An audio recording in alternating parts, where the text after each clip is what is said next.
rencontrez des défis dans votre parcours entrepreneurial? Masterclass, l'essentiel en 10 minutes. Une émission de Kadoza FM conçue pour vous donner des notions et pratiques d'affaires en vue d'atteindre de plus hauts niveaux de performance.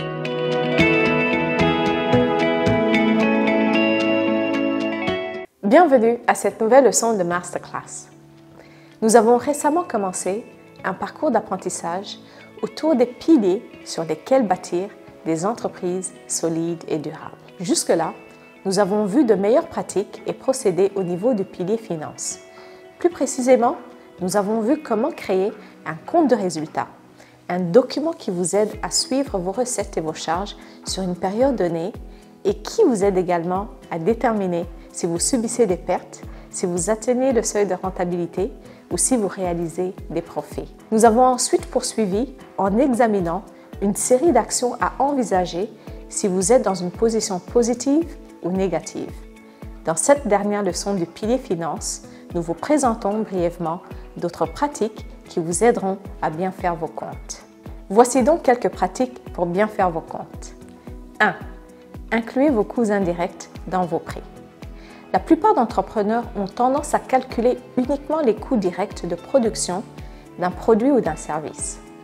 Par exemple, un producteur de piment, lorsqu'il détermine son prix de vente, prendra essentiellement en compte les coûts directs liés à la production de son piment de 300 g. Les ingrédients tels que les oignons, le piment, le poivre, l'huile et les autres coûts tels que le charbon, l'emballage et la main-d'œuvre directe.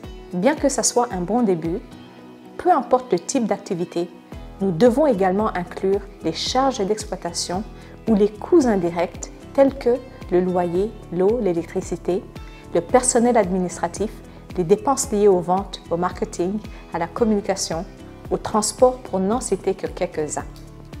Voici une méthode simple que le producteur peut utiliser pour intégrer les coûts indirects dans ses prix.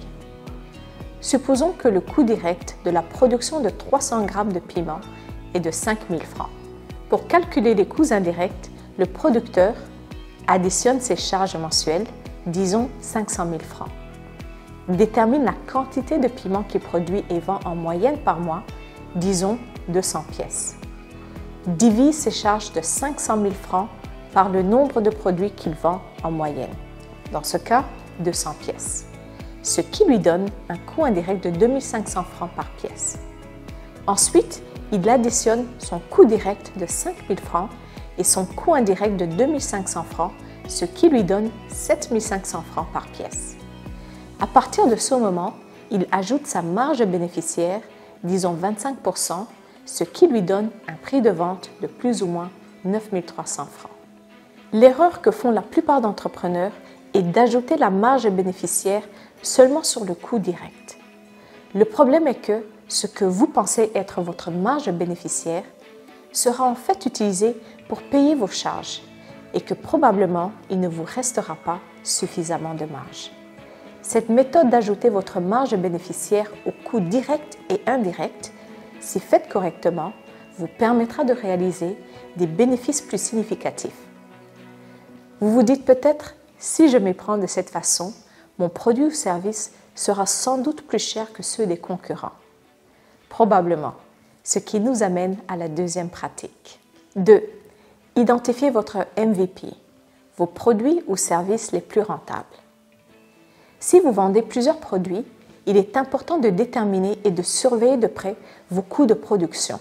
Dans votre portefeuille produit, vous devez être en mesure de déterminer les produits haut de gamme, c'est-à-dire qui ont des marges bénéficiaires plus élevées, et les produits à forte rotation, c'est-à-dire qui ont des marges plus minimes par unité, mais se vendent en grande quantité.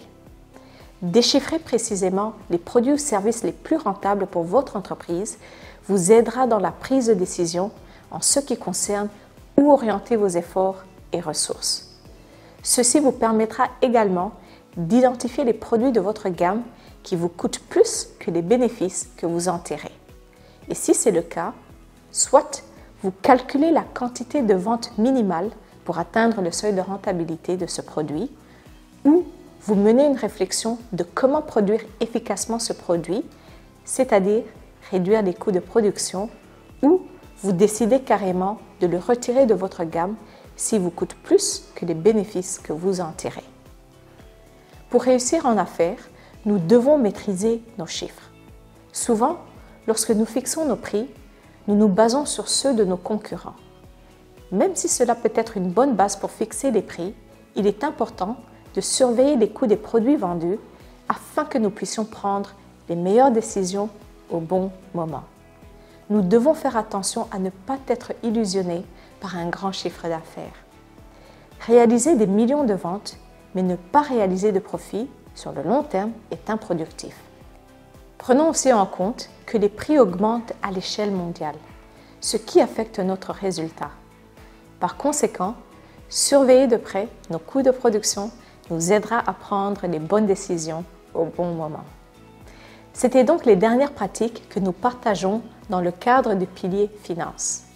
La raison pour laquelle nous mettons progressivement en place les systèmes et les pratiques que nous avons vus, et tant d'autres, aussi exigeants et longs soient-ils, est d'atteindre l'efficience opérationnelle. Ces pratiques nous aident dans leur ensemble à réduire les coûts, à augmenter les recettes et à réaliser de meilleurs résultats. Nous nous en tenons ici pour aujourd'hui et à la semaine prochaine où nous discuterons des pratiques et des outils du pilier client qui, une fois appliqués, nous aideront à atteindre des niveaux de vente plus élevés.